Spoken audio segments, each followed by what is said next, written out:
Patricia, table 6 needs their check, and the kitchen's running behind on the salmon orders.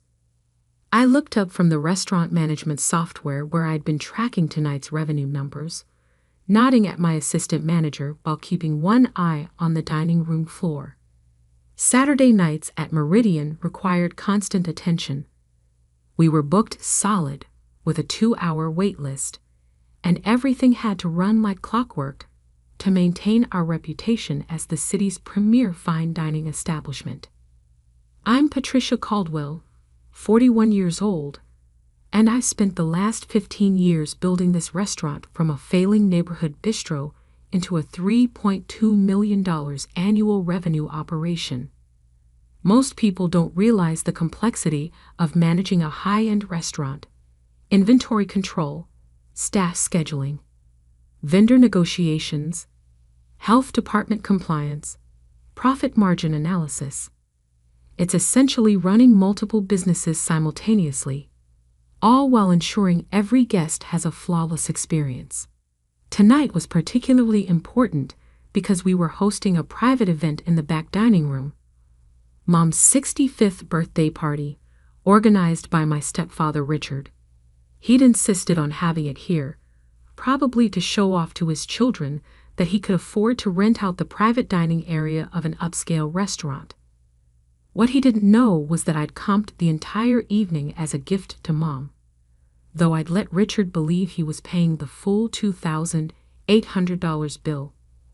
"Patricia, your family's asking for you," my son-in-law mentioned as he passed by with a bottle of the 2018 Burgundy Richard had specifically requested, a $180 bottle that he'd ordered 3 of to impress his guests. I glanced at my watch. 7:30. I'd been managing the front of house since 5, ensuring everything was perfect before joining the family celebration. The restaurant was running smoothly now, and my evening manager could handle things for the next few hours. I walked through the main dining room, checking tables automatically. Every server was where they should be, glasses were full, plates were cleared promptly. After 15 years, I could assess the entire operation with a single sweep of my eyes. This restaurant was my life's work, my proof that someone from a working-class background could build something substantial through sheer determination and attention to detail. The private dining room was filled with laughter and conversation. Mom sat at the head of the long mahogany table, wearing the pearl necklace I'd given her for Christmas last year.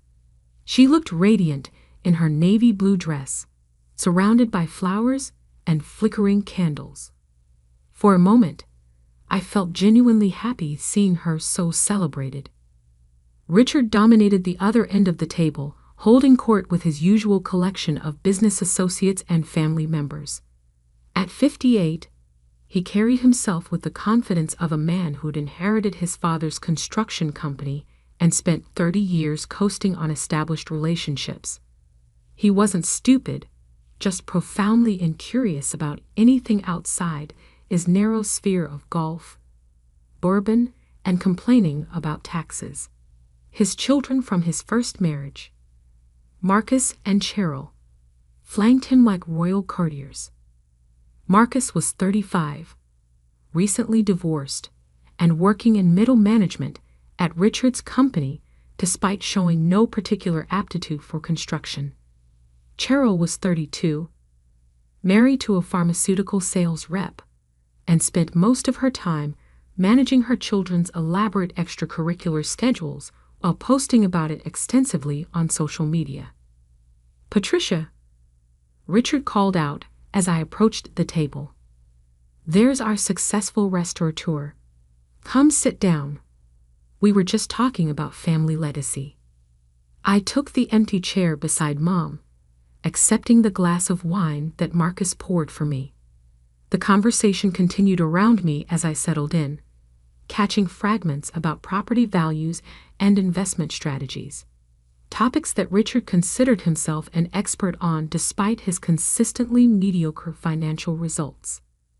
"The point is," Richard was saying to his business partner Dave, You have to think about these things in terms of blood. Real family. That's what matters when you're talking about legacy and inheritance.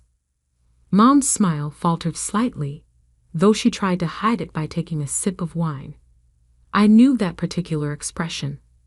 The one she wore when Richard said something that bothered her, but she didn't want to cause a scene. Blood is thicker than water, Cheryl agreed, raising her glass. Family takes care of family. Exactly, Marcus chimed in. That's why Dad's been so smart about structuring his estate planning, making sure everything stays in the bloodline. I continued eating my salmon, observing the conversation without participating. This wasn't unusual. Richard's family had a way of talking around me, rather than to me, as if I were a dinner guest rather than Mom's daughter. After 8 years of marriage to Mom, Richard had never quite figured out how to relate to me, and his children had simply followed his lead. Speaking of estate planning, Richard said, standing up with his wine glass, I think this is the perfect time to make an announcement. The table quieted, all attention focused on him. Mom looked up with interest, probably expecting him to announce a vacation or perhaps a renewal of their vows. Richard loved grand gestures, especially when he had an audience. As most of you know, Linda and I have been working with our attorney to update our wills and estate documents. It's important to have these things properly organized, especially at our age. He paused for effect, clearly enjoying being the center of attention. We've made some important decisions about inheritance and family legacy. From now on, only real family, blood family, will have inheritance rights to our estate. The room erupted in applause. Marcus raised his glass enthusiastically, Cheryl clapped her hands together, and Dave nodded approvingly. Richard's business associates murmured approval about the wisdom of keeping wealth in the bloodline. Mom sat perfectly still, her wine glass halfway to her lips, her face carefully neutral. She hadn't known about this announcement. I could tell by the way her shoulders tensed and her breathing became shallow. That's fantastic news, Dad, Marcus said loudly. It's exactly the right thing to do. Family loyalty should be rewarded. Absolutely, Cheryl added. This way everyone knows where they stand. No confusion, no hurt feelings later on. I set down my fork carefully, watching Mom's reaction. She was staring at her plate, processing what Richard had just announced to a room full of people without consulting her first. This wasn't estate planning. This was a public declaration designed to put me in my place. Richard, Mom said quietly, perhaps we should discuss this privately later. Nothing to discuss, honey. We agreed on this weeks ago. Remember? When we met with the attorney. From Mom's expression, I could tell that whatever conversation he was referencing hadn't gone the way he was now describing it. Of course, she said faintly. I just thought. The beauty of this arrangement, Richard continued, addressing the table like he was giving a board presentation, is that it clarifies everything. My children inherit from me. Linda's biological family inherits from her. Clean lines, no complications. What about Patricia? Asked Dave's wife, apparently not reading the room. What about her? Richard replied with a dismissive shrug. She's done very well for herself. With this restaurant, she doesn't need our help. The casual cruelty of it took my breath away. Not the disinheritance itself. I'd never expected or wanted Richard's money. It was the public nature of the announcement, the way he turned Mom's birthday celebration into an opportunity to formally exclude me from the family. I need to check on something in the kitchen, I said, standing up smoothly. Please excuse me for a moment. No one protested my departure. They were too busy congratulating Richard on his wisdom and discussing the various benefits of bloodline-based inheritance. I walked through the main dining room, past the busy servers and satisfied customers, into the kitchen where my head chef was plating the evening's final orders. The familiar chaos of a working kitchen, calling out orders, sizzling pans, precise movements, usually calmed me. Tonight, it felt like background noise to the conversation I needed to have. I stepped into my office, a small space behind the kitchen that I'd furnished with a desk, 2 chairs, and filing cabinets containing 8 years of business records. I kept my personal documents here too, including the manila folder marked Mom, Insurance, that I pulled from the bottom drawer. Inside were 8 years of premium payment receipts for Mom's $750,000 life insurance policy. I'd taken over the payments when she and Richard got married, not because she couldn't afford them, but because her income was irregular, and I wanted to ensure the policy never lapsed. Mom worked part-time as a substitute teacher, and her paychecks varied significantly from month to month. The insurance premiums were $3,200 annually, not a huge amount for me, but significant enough for someone on a fixed income. The policy had been originally purchased when I was in college, with me as the sole beneficiary.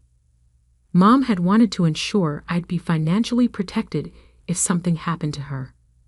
When she married Richard, she'd mentioned updating the beneficiaries, but had never followed through with the paperwork. I'd been sending the premium payments directly to the insurance company for so long that she'd probably forgotten I was still listed as the only beneficiary. I picked up my office phone and dialed the insurance company's customer service line. It was Saturday evening, but their phone system operated 24 hours for policyholders. Thank you for calling Lifetime Financial Services. This is Jennifer speaking. How can I help you today? Hi, Jennifer. This is Patricia Caldwell. I need to verify some information about policy number LFF 4,471,892. I'd be happy to help with that. Can you please provide the last 4 digits of the policyholder's Social Security number? I recited Mom's Social Security digits, along with my own information as the designated contact and premium payer. Thank you. I see you're listed as both the beneficiary and the authorized contact for premium payments.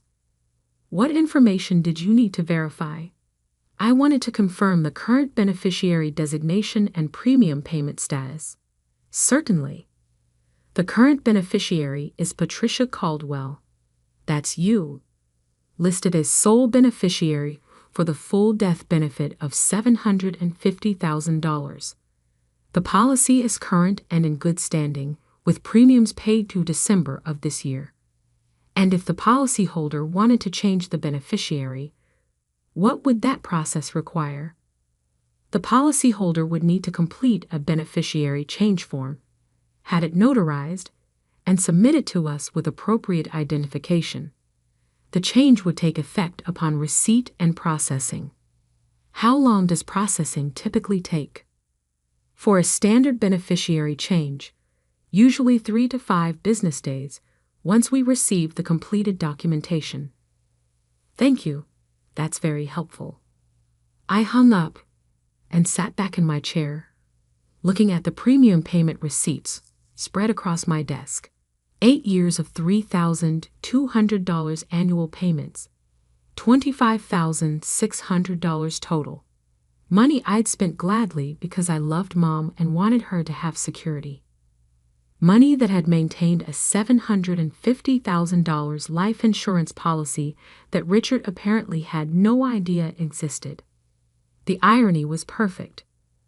Richard had just publicly declared that only blood family deserved inheritance rights, unaware that Mom's most significant financial asset would pass directly to me, regardless of what his attorney had written into their wills. I returned to the dining room as dessert was being served. The restaurant's signature chocolate souffle with raspberry coulis. The conversation had moved on to vacation plans and golf handicaps, but the damage from Richard's announcement still hung in the air. Mom was picking at her dessert, contributing little to the conversation. "Everything running smoothly out there?" Richard asked when I sat down. "Always does," I replied evenly. "Must be nice having your own business," Marcus said. "Complete control over everything. It has its advantages." "Though I imagine it's a lot of stress," Cheryl added. "All that responsibility. Sometimes I think it would be easier to just work for someone else and not worry about all the business details." "Different people are built for different things," I said diplomatically. The party continued for another hour, with Richard holding court and his children laughing at his stories. Mom gradually became more animated, either accepting the evening's earlier announcement or deciding to deal with it later. When people began making departure excuses, I helped coordinate the logistics, getting coats, arranging cars, ensuring the elderly guests had rides home. "Patricia, thank you for hosting us here," Richard said as he waited for the valet to bring his BMW around. "The food was exceptional, as always. I'm glad you enjoyed it. Your mother is lucky to have such a successful daughter," he continued, in what I assumed was his version of a peace offering, "even if you're not technically family in the legal sense. I understand the distinction you're making." He nodded, apparently satisfied that I'd accepted my new status gracefully. Mom hugged me goodbye, whispering, "Thank you for a lovely evening," without meeting my eyes. I could tell she was embarrassed by Richard's announcement, but didn't know how to address it without causing a bigger scene. The following Monday morning, I sat in my attorney's office reviewing the implications of Richard's estate planning announcement. Legally, he can structure his will however he wants, my attorney Sandra explained. If your mother agreed to exclude non-biological children from inheritance, that's their decision to make. "I'm not concerned about Richard's money," I told her. "I'm more interested in understanding what this means for Mom's assets." "That depends on how their assets are titled. If they own everything jointly with rights of survivorship, then the surviving spouse inherits everything regardless of what their individual wills say. But if they have separate assets, then each person's will governs what happens to their individual property."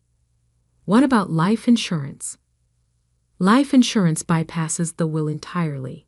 It goes directly to the named beneficiaries according to the policy documents." I pulled out the insurance policy information I'd brought with me. Sandra reviewed it carefully, noting the beneficiary designation and premium payment history. "This is interesting," she said. "Your mother has a substantial life insurance policy with you as the sole beneficiary, and you've been paying the premiums. Unless she changes the beneficiary designation with the insurance company, this money goes to you regardless of what her will says, even if her will specifically excludes non-biological children. Life insurance is a contract between the policyholder and the insurance company. The will has no effect on insurance proceeds unless the beneficiary designation specifically names the estate as beneficiary. And if Richard doesn't know about this policy, then he's in for a surprise if he's counting on it as part of his inheritance planning." That afternoon, I received a call from Mom asking if we could have lunch together. We met at a quiet cafe downtown, away from Richard's usual haunts. "I owe you an apology," she said immediately after we'd ordered. "Saturday night was. I didn't handle that well." "You don't need to apologize for Richard's announcement." "Yes, I do. The way he presented it, making it sound like we discussed it and agreed. That wasn't how it happened." She stirred her coffee nervously, organizing her thoughts. "We did meet with an attorney about updating our wills. Richard has substantial assets from his business, and he wanted to ensure his children inherited his construction company and related investments. That part made sense to me. And your assets? That's where it got complicated. Richard assumed that since we're married, everything should be joint property with mutual inheritance rights. But some of my assets are separate. Things I owned before we married, my retirement accounts, my life insurance policy. What did you tell the attorney? I said I needed time to think about it. I've been meaning to talk to you about this, but Richard seemed to interpret my hesitation as agreement. She looked tired, older than her 65 years. The stress of trying to balance Richard's expectations with her own feelings was clearly wearing on her. Mom, you don't have to justify your financial decisions to me. Your money is yours to distribute however you think is right. But it's not just about money. It's about family, about belonging. When Richard made that announcement, it felt like he was publicly declaring that you're not really my daughter. Aren't I? Of course you are. You're my daughter, period. The fact that Richard's children share his DNA doesn't make them more family than you are. We sat in comfortable silence for a moment, both processing the implications of Saturday night's announcement. Can I ask you something? Mom said finally. When you took over paying my life insurance premiums, was that because you didn't trust Richard to handle it? I considered how to answer honestly without being hurtful. It was because I wanted to ensure the policy stayed current regardless of other circumstances. Your income fluctuates, and insurance companies don't accept late payments gracefully. And the beneficiary designation? You're listed as the policyholder. You can change the beneficiaries anytime you want. She nodded slowly. I should probably review all of that, make sure everything is current and reflects my actual wishes. Probably a good idea. Could you help me? I know you handle your own business finances, so you understand these things better than I do. Of course. The following week, Mom and I spent an afternoon reviewing all of her financial documents, bank accounts, retirement plans, the life insurance policy, and a small investment account she'd inherited from her parents. The picture that emerged was complicated. Most of her assets were indeed separate property, acquired before her marriage to Richard. Her teacher's retirement account, the life insurance policy, and the investment account were all in her name only. The house she and Richard lived in was jointly titled, as were their checking and savings accounts. But the majority of her wealth, approximately $850,000 between the retirement account, investment account, and life insurance, remained separate property that she could distribute according to her own wishes. I had no idea it was this much, she admitted as we totaled everything up. Your parents were good savers, and you've been contributing to your retirement account for 30 years. It adds up. Richard always handles our joint finances. I just assumed he knew about all of this. Did you ever discuss your separate assets with him? Not in detail. He knows about the retirement account because I get statements, but I don't think he knows how much is in it. And I never mentioned the life insurance policy because you've been handling the payments. We spent another hour updating her beneficiary designations on all accounts. She decided to leave the retirement account jointly to me and Richard's children, the investment account entirely to me, and the life insurance policy unchanged with me as sole beneficiary. Is this fair? She asked as we finished the paperwork. It's your money, Mom. Fair is whatever you decide it is. I keep thinking about what Richard said. Only blood family deserves inheritance. But you've been more family to me than anyone else. You visit regularly, you help with my finances, you include me in your life. His children are polite, but they're not really part of my daily existence. They're part of Richard's life, which makes them part of yours. In some ways. But when I think about who I trust, who I rely on, who would take care of me if I got sick, it's you. That has to count for something. 2 months later, I was reviewing quarterly profit reports for the restaurant when my assistant knocked on my office door. "Patricia, your stepfather is here asking to speak with you. He seems upset about something." I found Richard in the main dining room, pacing near the host station. It was 3 o'clock on a Tuesday afternoon, between lunch and dinner service, so the restaurant was nearly empty. "We need to talk," he said without preamble. "Of course. Would you like to sit down?" "I'll stand. This won't take long." His face was flushed, and I could see a vein throbbing at his temple. Whatever had prompted this visit, he was genuinely angry. "Linda told me about your little financial planning session," he began.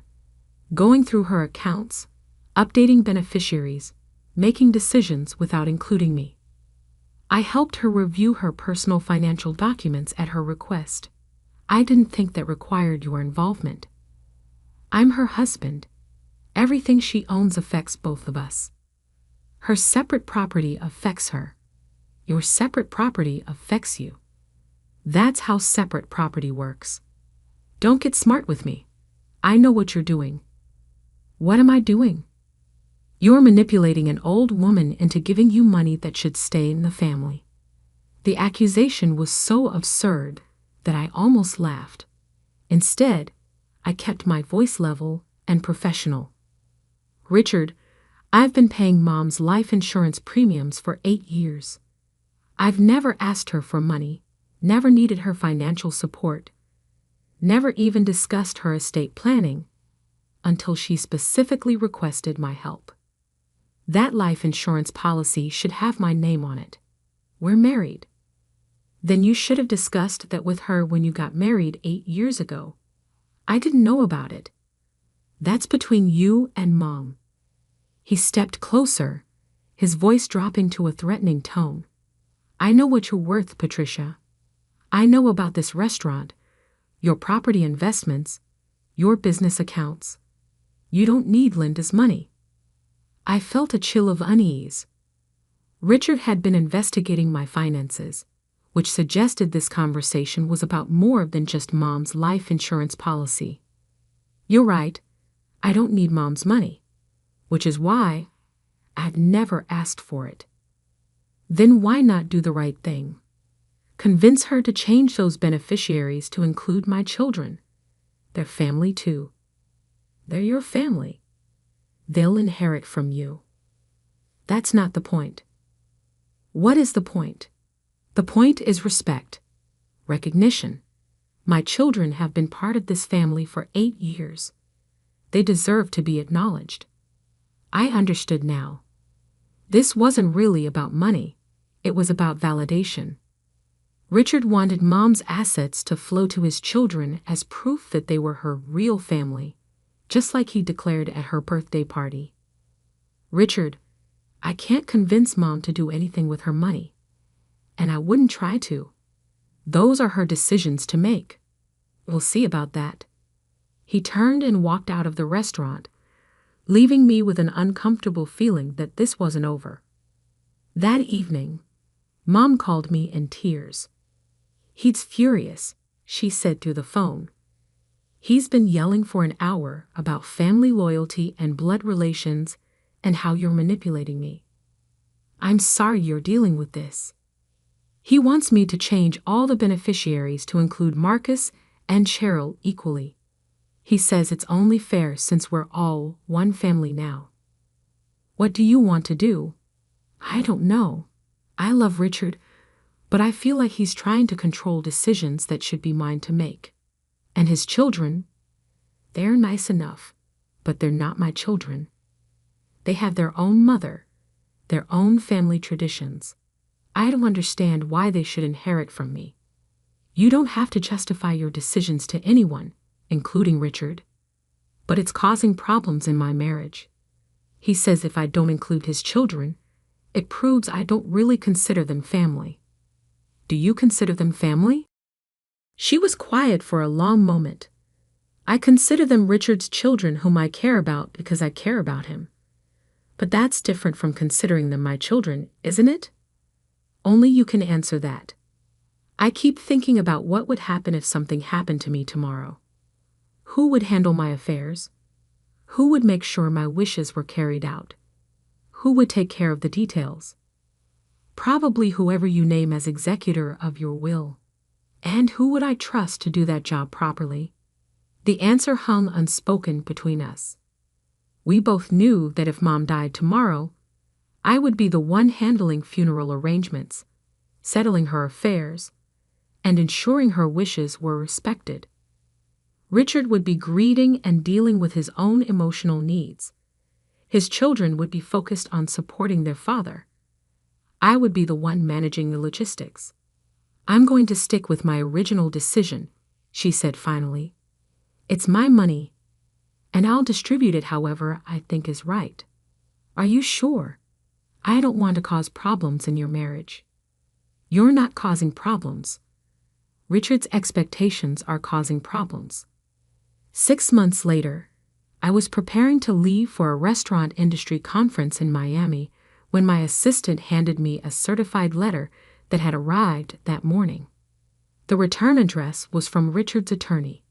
Inside was a formal legal notice informing me that Richard was contesting Mom's recent beneficiary changes on the grounds of undue influence and financial manipulation. The letter demanded that I provide all documentation related to my financial relationship with Mom, including records of the life insurance premium payments and any other financial transactions between us. I immediately called Sandra, my attorney. This is intimidation, she said after reading the letter. He has no legal standing to contest beneficiary designations on accounts that belong solely to your mother. Can he cause problems anyway? He can try, but the law is clear. As long as your mother is mentally competent and made these decisions voluntarily, no one can override her choices regarding her separate property. What about the undue influence claim? Difficult to prove when you've been financially supporting her rather than taking money from her. The premium payment history actually works in your favor. It shows you've been acting in her best interests for years. Should I be worried? Not legally, but this kind of harassment can be stressful and time-consuming. I'd recommend documenting everything and avoiding any direct confrontation with Richard. The conference in Miami provided a welcome distraction from family drama. I spent 3 days learning about new restaurant technologies, networking with other owners, and attending workshops on menu development and staff management. It felt good to focus on my business instead of Richard's legal threats. When I returned, I found a voicemail from Mom asking me to call her urgently. Richard collapsed at work yesterday, she said when I reached her. He had a massive heart attack. He's in the ICU at Presbyterian Hospital. I drove immediately to the hospital, where I found Mom in the cardiac care waiting room with Marcus and Cheryl. They looked up when I arrived, their expressions ranging from surprise to hostile. How is he? I asked Mom. Critical but stable. The doctors say the next 48 hours will be crucial. I sat beside her, offering whatever comfort I could. Despite our recent conflicts, I didn't want Richard to die. He was Mom's husband, and his death would devastate her. The doctors want to talk to family members about his care options, Marcus said pointedly. Real family members. Marcus, Mom said sharply. This isn't the time. When is the time? When we're dealing with funeral arrangements? When we're trying to figure out his business assets? When Patricia's trying to take control of everything? The accusation hung in the air like a toxic cloud. Here we were, in a hospital waiting room while Richard fought for his life, and his son was still focused on excluding me from family decisions. I'm not trying to take control of anything, I said quietly.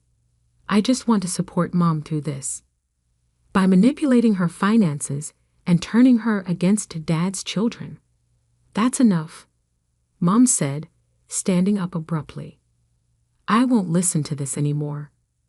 She walked out of the waiting room, leaving me alone with Marcus and Cheryl. The silence was uncomfortable, but not entirely unwelcome. You know he's right, Cheryl said finally. About you manipulating Mom. We know what you've been doing. What have I been doing? Playing the devoted daughter while scheming to cut us out of her will. Paying her bills so she feels obligated to you. It's calculated and manipulative. I looked at her, this woman who visited Mom maybe once a month, who called only when she needed something, who had never once offered to help with Mom's finances or medical appointments or household maintenance. Cheryl, I've been paying Mom's life insurance premiums for 8 years because I love her and want her to be financially secure. If that seems calculating to you, I'm sorry you interpret family responsibility that way. Family responsibility? You're not even really family. According to who? According to Dad. According to genetics. According to reality. I could have pointed out that I'd been Mom's daughter for 41 years while Cheryl had been her stepdaughter for 8. I could have mentioned that I was the one who drove Mom to doctor's appointments, helped her with technology problems, and called her every week just to chat. I could have explained that family is built through years of daily choices and shared experiences, not through DNA percentages or legal ceremonies. Instead, I just said, I think we'll have to agree to disagree about what makes someone family. Richard survived the heart attack, but required bypass surgery and weeks of recovery. During his hospitalization, I watched Mom transform from a wife seeking permission for her decisions into a woman remembering her own strength. Without Richard's daily opinions and expectations, she began making choices based on her own preferences rather than his approval. I've been thinking, she told me one afternoon as we walked through a hospital corridor after visiting Richard, about family and loyalty and what we owe each other. What conclusions have you reached? That love shouldn't require you to diminish other people you love. Richard wants me to prove my loyalty to his children by being disloyal to you. That's not how family should work. People have different definitions of family. Maybe, but I think mine is better. She stopped walking and turned to face me. I want you to know that regardless of what happens with Richard's health, regardless of what legal threats he makes, regardless of how his children treat you, you are my daughter. You're my family. And my financial decisions reflect that reality. Thank you. That means everything to me. I also want you to know that I'm proud of what you've built with your restaurant. I'm proud of your independence and your success.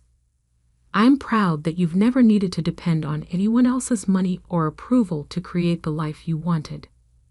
We resumed walking, both lost in our own thoughts. Can I ask you something? She said as we reached the parking garage. Of course.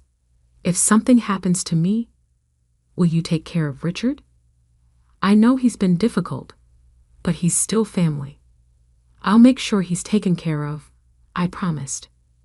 Even after everything he said.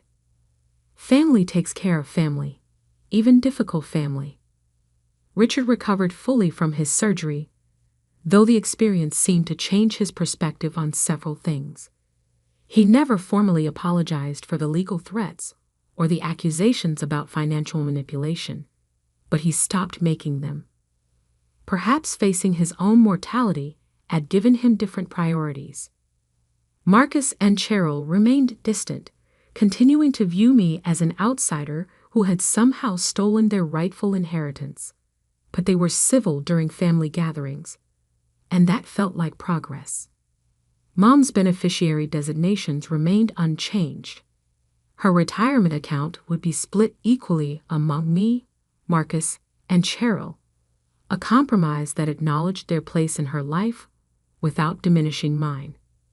Her investment account and life insurance policy remained solely in my name, providing her with the security of knowing someone she trusted completely would handle her final affairs. 2 years later, at Mom's 67th birthday party, this one held at my restaurant, but organized as a true celebration rather than a power demonstration, Richard stood up to make a toast. "Linda, you've taught me a lot about family over the past few years," he said, his voice more subdued than the booming confidence of previous years. "You've shown me that loyalty isn't about blood or legal documents. It's about who shows up, who pays attention, who cares enough to act." He paused, looking around the table at his children, at me, at Mom. "I want to thank Patricia for taking care of you in ways I didn't always understand or appreciate, and I want to apologize for making things more complicated than they needed to be. It wasn't a complete transformation, but it was acknowledgement, and sometimes acknowledgement is the first step toward understanding." That evening, as I cleaned up after the party, Mom helped me stack chairs and collect leftover flowers. "That went better than expected," she said. "Much better. I think Richard is finally starting to understand that having me in his life doesn't require him to control my other relationships. That's a valuable lesson for anyone to learn. I'm grateful we made it through all of that drama without losing each other," she said, squeezing my hand. "Family is supposed to support each other, not compete for position." I couldn't agree more. As I drove home that night, I reflected on how much had changed since that first birthday announcement about real family only. We'd all learned something about the difference between biological relationships and chosen family, between inherited obligations and earned loyalty. The life insurance policy remained in my name. The premiums still automatically deducted from my business account each month. But it was no longer a symbol of exclusion or manipulation. It was simply what it had always been: one family member taking care of another, ensuring security and demonstrating love through practical action. And perhaps that's the most real definition of family there is.